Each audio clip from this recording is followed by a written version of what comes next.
There are certain toys that are memorable. Some of the memorable toys became very popular with the right balance of affordability, attractiveness, and function. Others are memorable, for me at least, because they were infused with the fact that, for whatever reason, I remember realizing that I would never be able to have that toy.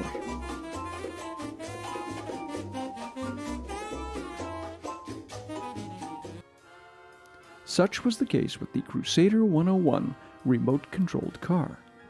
This was a toy that was manufactured by the Deluxe Reading Company, which later became the Topper Toy Company.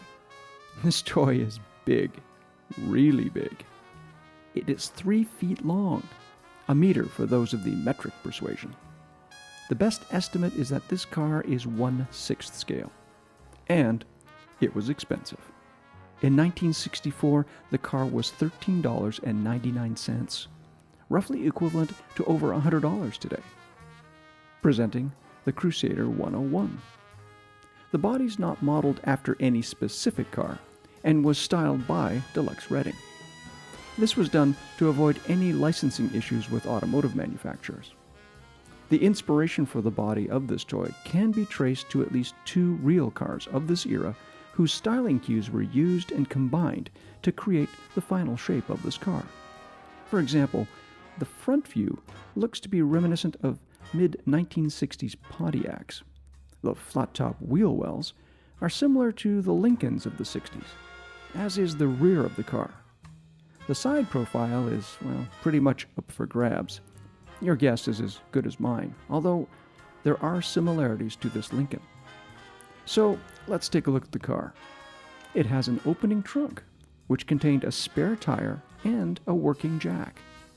It has 2 radio antennae, one on each fender, as was the style in the 60s. They go up and down by hand, but still a neat feature. Plus, the car was supplied with a driver. He's certainly cruising this ride. If he was any more relaxed behind the wheel, he'd be lying down. The interior around him is very highly detailed. Just take a look at the dashboard.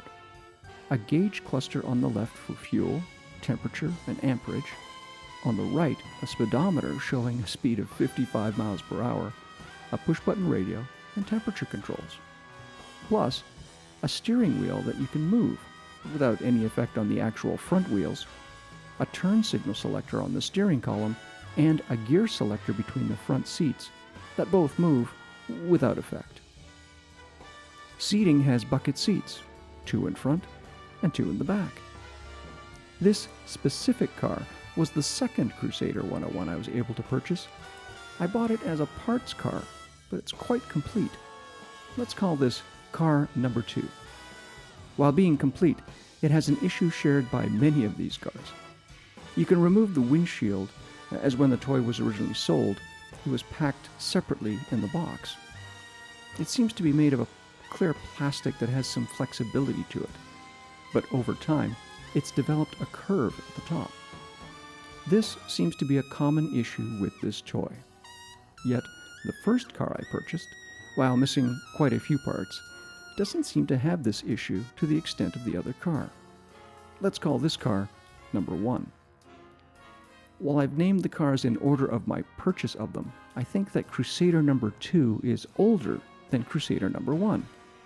Number 2 has chrome trim on top of its hood, while Crusader number 1 does not. The fact that the windshield of number 1 looks to be in better condition than that of Crusader number 2 suggests that the plastic was improved as production progressed. But who knows for certain? The plan is to make Crusader number 2 complete using original parts, using the best components of both cars. Crusader number 1 then presents an opportunity. The parts required to make this a complete car can be reproduced, so this car has the potential of being turned into, well, a resto mod. A resto mod also allows making this car into a modern remote-controlled car, no wires attached.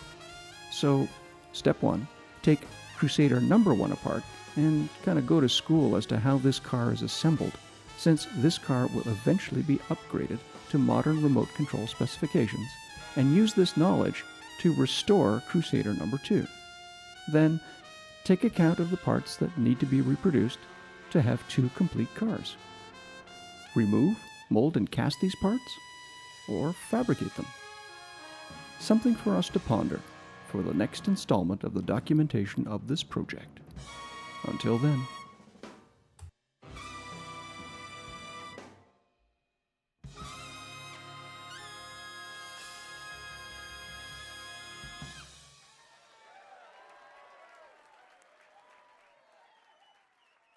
Sergeant First Class.